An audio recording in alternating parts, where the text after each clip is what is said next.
د خبرونو سرټکی د کندوز عامې روغتیا ریاست اړوندو څانګو ته د مسلکي کسانو جذبول د روغتیا ریاست 15 تشو بستونو لپاره له 6 وړ کسانو څخه ازموینه اخیستل شوې. په همدې هدف چې ځوانانو ته کاري فرصتونه برابر کړي نن یو ځل بیا کندوز حوزوي روغتون کې د 15 بستونو ازموینه اخیستل کیږي. امارت اسلامي دا مخکنه دا ده چې دغه تخنیکي او مسلکي ځوانانو ته د کار زمینه او دغه امتحاناتو پروسه ډېره شفافه ترسره شي. په شمال ختیځ زون کې د حمایوي کنډک له لوري په جګړو کې د ویجاړ شوو نظامي وسایطو جوړېدنه مسؤلین وایي تر دې دمه یې په لسګونه نظامي وسایط بیا ځل جوړ کړي. د کندوز مربوط 178 وسایط را انتقال شوي وو چې هغه غیر فعال وو. د هغې جملې نه نن ورځ لله الحمد 22 وسایط فعال شوي دي. د خان آباد ولسوالۍ په 50 بستریز روغتون کې د روانې درملنې د ناروغانو او پیوازانو خوښي د مسؤلینو د روغتیایي خدماتو په ګړندي کېدو ټینګار.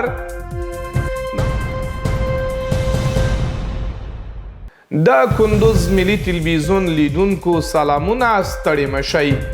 نن سه شنبه د 1415 سپوږمیز کال د ربیع الثاني د میاشتې نهمه د 1402 لمریز کال د لړم دومه چې د 2023 زیږدیز کال د اکتوبر له 24 نیټې سره سمون لري. بشپړ خبرونه زه ایمل اقتاش یم. د هیواد هوایي ډګرونو لوی رئیس کندوز ولایت ته د خپل سفر پر مهال دغه ولایت د ملکي هوایي ډګر د معیاري کېدو ژمنی کړې. نوموړي د دغه لیدنې پر مهال د دې ولایت له سیمه ییزو چارواکو سره د افغان هوایي شرکت د الوتنو د پیل په تړاو هم غږېدلي دي. د هیواد د هوایي ډګرونو عمومي رئیس عبدالستار غروال د یو سفر په ترڅ کې کندوز ولایت ته راغی. نوموړي د دغه سفر پر مهال د کندوز له والي مولا نثار احمد نصرت سره وکتل او د دغه ولایت د ملکي هوایي ډګر د معیاري کولو او د آریانا افغان هوایي شرکت د الوتنو د پیل په اړه پر مهمو مسایلو هم خبرې وکړې. همداراز نوموړي د ترانسپورت معیاري کول د هیواد د پرمختګ او اقتصادي ودې لپاره مهم یاد کړل او زیاته یې کړه چې تر دې مهاله په دې برخه کې یو لړ ګټور کارونه ترسره شوي او پاتې نور پلانونه به هم پلي کړي. بل لور ته بیا د هوایي ډګرونو عمومي رئیس د شمال ختیځ زون په کچه د عامه ترمینل د جوړولو یادونه وکړه او د کندوز والي لخوا ورته په دې برخه کې د هر ډول همکاریو ډاډ ورکړل شو.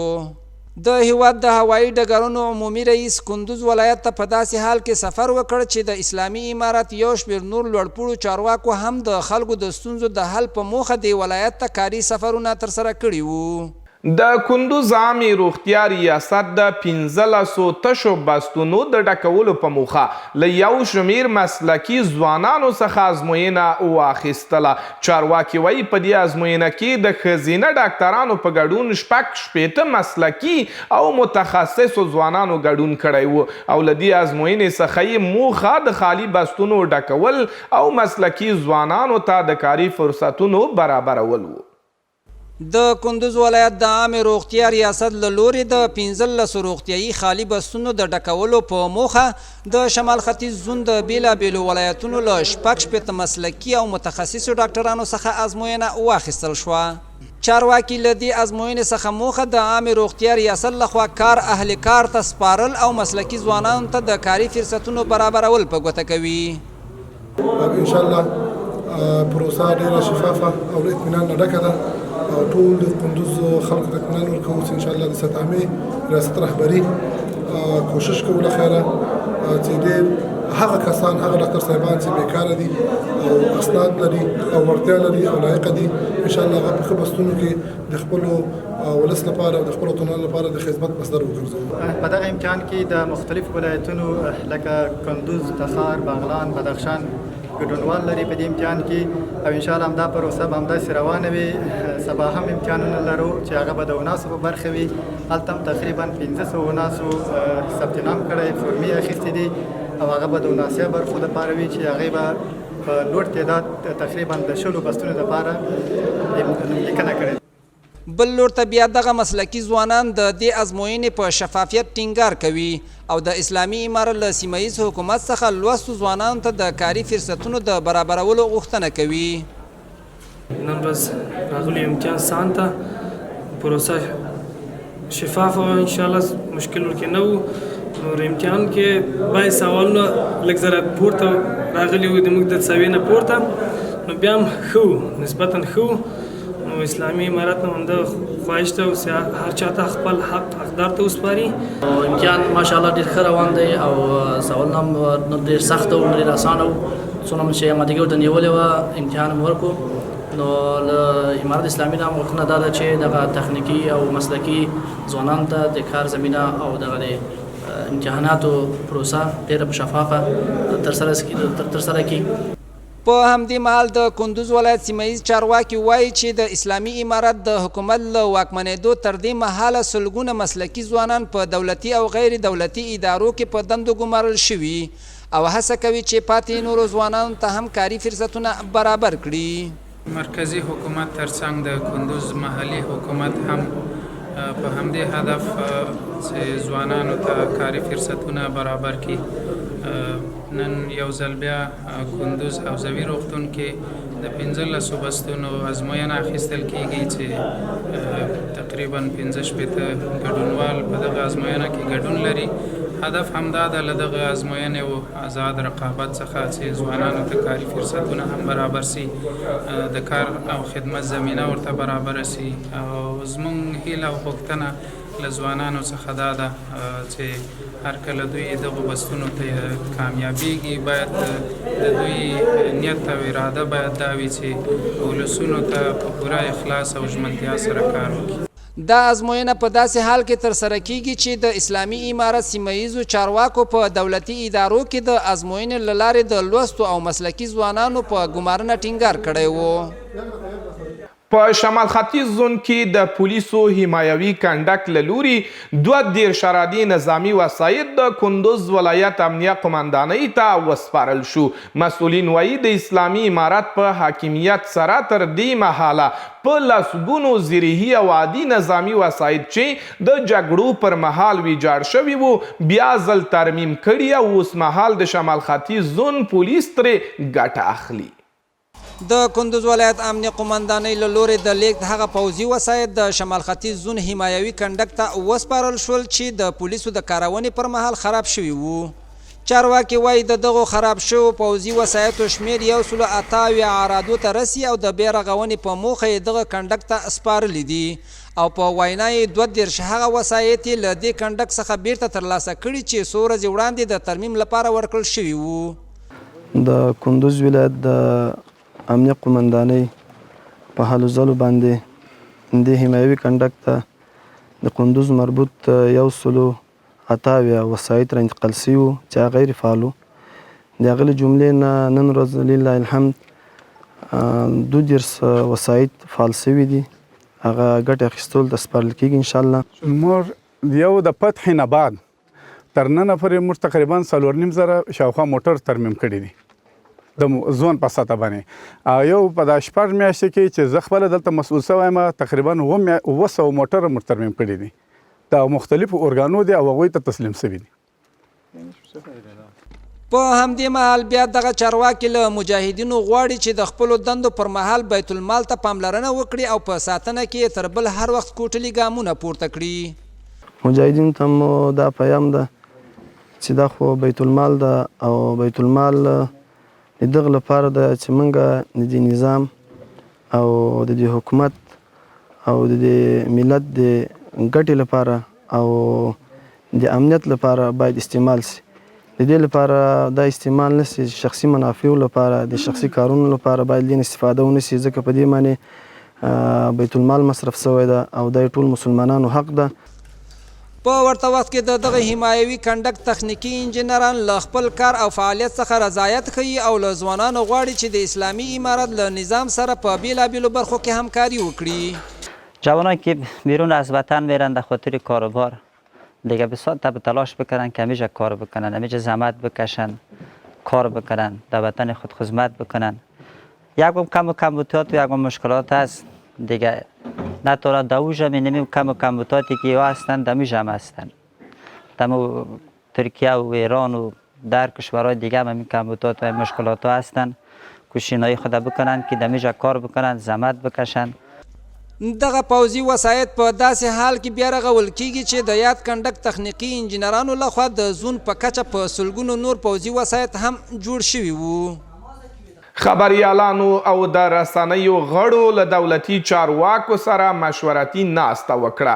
د دې ناستې د پیلولو موخه د حکومت او رسنیو ترمنځ د لا زیاتې همغږي رامنځته کول د رسنیو د ستونزو هوارول دي.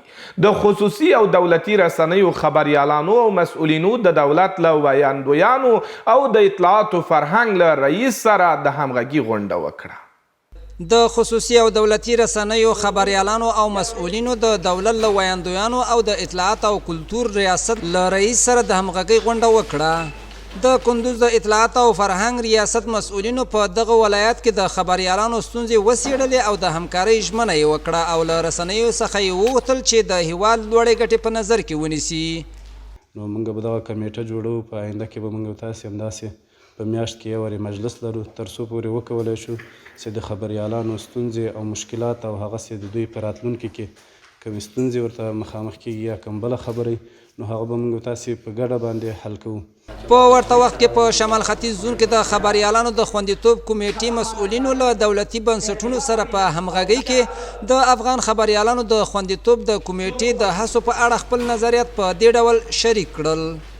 یک کمیته برای هماهنگی بیشتر میان حکومت و رسانه ها ایجاد شده است که دو تا خبرنگار و دو تا مسئول رسانه یا انتخاب شدن و چالش ها و مشکلات فرارای کار خبرنگاران و رسانه ها که به پیش میاد تحت رهبری مقام ولایت و ریاست اطلاعات فرهنگ، رئیس اطلاعات فرهنگ، این مشکلات در جلسه بعدی پیشکش میشه و نتیجهش به اعضا شریک ساخته میشه.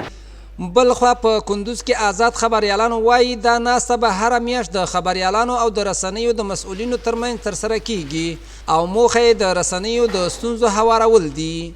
امروز یک کمیته هماهنگی میان خبرنگاران و مسئولان ایجاد شد که این کمیته به هدف حل چالش‌ها میان خبرنگاران و مسئولان رسانه بود که خبرنگاران بعضی از چالش‌ها مشکلاتی که داشتن با مسئولان در جریان گذاشتن.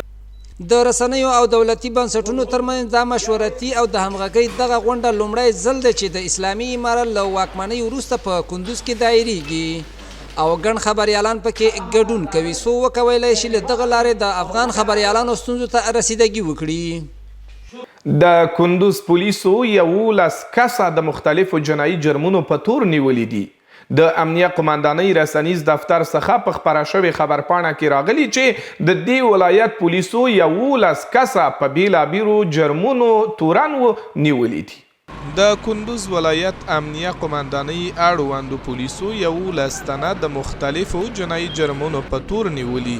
خبرپاڼه کې ذکر شوی چې دغه کسان د 2مې، 3مې، 4مې او 5مې امنیتي حوزو د ویښ ځواکونو له لوري د غلا، قمار، اخلاقی فساد په تور بالفعل نیول شوي دي. سرچینه وایي دا مهال تورن کسان د پولیسو تر څېړنو لاندې دي چې وروسته به اړوندو عدلي او قضایي ارګانونو ته وپېژندل شي. د کندوز ولایت امنیه قماندانۍ مجاهدینو 11 تنه د مختلفو جنایي جرمونو په تور نیولي چې له ډلې یو تن د 2مې امنیتي حوزې له لورې د غلا په تور، 15 تنه د 3مې امنیتي حوزې له لورې د نامشروع لوبې قماربازي په تور او 2 تنه د 4مې امنیتي حوزې له لورې د غلا په تور دوه تنه د 5مې امنیتي حوزې له لورې د اخلاقي فساد په تور او یو تن د 6مې امنیتي حوزې له لورې د غلا په تور نیول شوي مظنونین به د لومړنیو څېړنو تر بشپړېدو وروسته اړوند عدلي او قضایي ارګان ته وسپارل شي.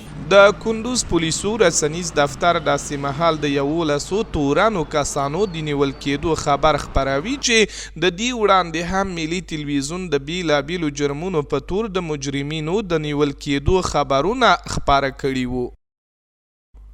د کندوز ولایت د خان آباد ولسوالۍ اوسیدونکي په دې ولسوالۍ کې د روغتیایي خدماتونو له وړاندې کولو خوښي څرګندوي. په ورته وخت کې د دې ولسوالۍ چارواکي وایي چې د یادې ولسوالۍ په لرو پرتو کلو کې څو روغتیایي کلینیکونه جوړ کړي او لا هم هڅې روانې دي چې هر څوک روغتیایي خدماتونو ته لاسرسی ولري. د خان آباد ولسوالۍ مرکزي روغتون هغه ناروغان چې د درملنې لپاره په قطار کې ولاړ دي له دې ډلې ځینې نوبت ته انتظار وباسي او ځینې نورې تر درملنې لاندې دي. د دغه روغتون مراجعین وایي چې د اسلامي امارت په بریا سره په دغه روغتون کې د خدماتو په عرضه کې ښه والی راغلی او اسانتیاوې یې تر یو حده زیاتې شوي دي. انشاءالله سه پوره خدمت کیږي دلته او موږ ډېر راضي یو تېنه نو زموږ هر څه مشکل سي مکمل دلته مشکل زمونږ حل کیږي. ډاکټر صاحبان زمونږ ډېر خدمت کوي ډېر قدر عزت کوي زمونږ خدای دوی ژوندي لري. دغه ته راغلم دغه تکلیف راته پیدا شو اول خدای دومره ډاکټرانو تر دغه وخته پورې بیخي فوقالعاده رسیدګي له هر څه امکاناتو سره ډېر یو ښه په هغه باندې ما استقبال شولو. له بلې خوا د دې روغتون له خدمتونو څخه د خلکو رضایت ډاکټرانو ته د لا خدمتونو د وړاندې کولو روحیه وربخلې. دا ډاکټران وایي 4 ساعته د خپلو خلکو خدمت کوي او د ناروغانو په درملنه کې نه ستړي کیږي. خو د اسلامي امارت له حکومت څخه له دې کبله مننه کوي چې په روغتون کې د روغتیایي خدمتونو د وړاندې کولو په موخه یې ورته اسانتیاوې برابرې کړي دي. احتمالاً د لابراتوار کې د ورځې 15 یا 8 مریضه معاینات کیږي نو مریضان 4 ساعته نوکریوال موږ لرو چې یو شپه پس 2 لبران ته موږ نوکریوال 4 ساعته لابراتوار خوشی البته د شپې هم. ساحلی که شما میبینین شعبه عاجل دیچ خاناباد است. این شعبه 24 ساعت برای مریضان و مریضداران 24 ساعت باز است. بل لور ته بیا د خان آباد ولسوالۍ د عامې روغتیا مسؤلین وایي چې د دې ولسوالۍ ټولو وګړو ته د روغتیایي خدمتونو د وړاندې کولو لپاره یې هڅې روانې کړي دي او تر دې دمه یې په یو شمېر لرو پرتو کلیو کې څو روغتیایي مرکزونه هم جوړ کړي دي. زموږ لیله الحمد وکولی شول په ډېر کم وخت کې 4 کلینیکونه مو للمي ساحه کې نوي ایجاد کړل. سیاغي جملې نه موږ په چاونۍ سیمه کې سیاغه په للمه کې یو لرې پرته سیمه ده چې هلته ډېر ولسونه میشت دي هلته مو یو کلینیک تازه افتتاح کړ. د خان آباد ولسوالۍ اوسیدونکي په داسې حال کې په دغه ولسوالۍ کې د روغتیایي مرکزونو څخه خپل رضایت ښیي چې د اسلامي امارت له فتح سره په هیواد کې روغتیایي برخې ته تر بل هر وخت زیاته پاملرنه شوې. نن د کندوز ولایت له طبیعي پیښو سره د مبارزې ریاست له لوري په سلګونو اړو کورنیو خوراکي توکي وویشل شول. چارواکي وایي چې د دې مرستو د ویش لړۍ دوام لري او دوی به په کندوز کې ډیری اړمنې کورنۍ د مرستې تر پوښښ لاندې راولي. د په کندوز کې له طبیعي پیښو سره د مبارزې ریاست اړنګړ دی. اړمنې کورنۍ د مرستو د ترلاسه کولو په موخه د دې ریاست مخې ته راغلي دي. دا هغه پروسه ده چې دغه ادارې د فقر او لوږې د کمولو لپاره پیل کړې ده. د دې ریاست چارواکي وایي چې د دې پروسې په ترڅ کې به د کندوز په زرګونو کورنیو ته د اوړو او وریجو په ګډون خوراکي توکي وویشل شي. دوم تاسو په جریان کې چې موږ ریاست ضد حوادث حاصل کې اصلي موضوع دا ده چې موږ د طبي پیښو کار کوو. په ژمن کې زموږ سره مواد زیات دي بیا مختلف ولسوالۍ په شمول د مرکز سره توزیع کوو. 2000 کورونه دي چې اوس په حال موږ یې توزیع روانه کړې. 800 کورونه مو کړي دي. 200 کورونه دا د نوې بیا توزیع وسو چې هغه د ګلتیپې ولسوالۍ 300 کورونه د ارچي 400 باقي مانده چې څه پاته هغه به انشاءالله په ښار کې په مختلفو ساحو د نواحي د ښار کې چې هغه موږ خلک چې غریب خلک یې هغه شناسایي کوو هغه ته به انشاءالله توزیع کوو. په همدې مهال هغه کورنۍ چې له دغو مرستو څخه برخمنې شوي وایي خوښ دي چې اسلامي امارت دوی له پامه نه دي غورځولي او د دوامداره مرستو په پایله کې تر یو حده دوی له فقر څخه ژغورلي دي. همین موادها که برای ما صورت گرفته، یک بوجه برنج، یک بوجه آرد. همین مواد علیه برنج داده، آرد داده، بچه از همین ما راضی هستم دیگه.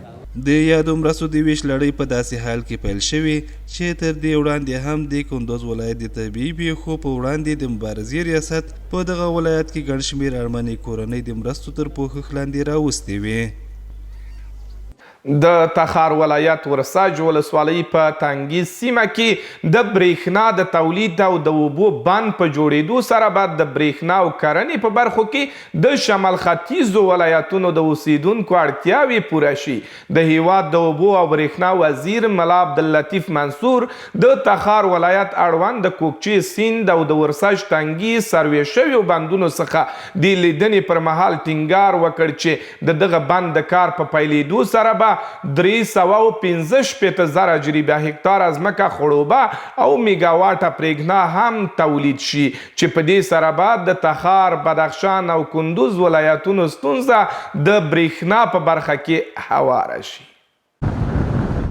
د هیواد د اوبو او برېښنا سرپرست وزیر ملا عبداللطیف منصور د تخار ولایت اړوند د ورساج ولسوالۍ تنګي سیمې څخه د لیدنې پر مهال ویل چې دوی هڅه کوي په تخار ولایت کې د برېښنا د تولید او د اوبو د ذخیره کولو په موخه د یو بند د جوړولو چارې پیل کړي.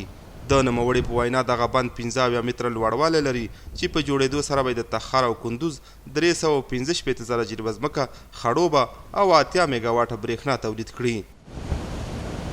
جای خوب مناسب و آب شما میبینی بسیار خوب و وافر و برای بند بسیار مناسب جای است. ما می خاطر ما آمدیم که ببینیم، از نزدیک مشاهده بکنیم. 80 میگاوات برق اینا تولید بکنه. تخار و کندوز و اینا خو همه تقریبا با ولسوالی هم که برق داده شوه.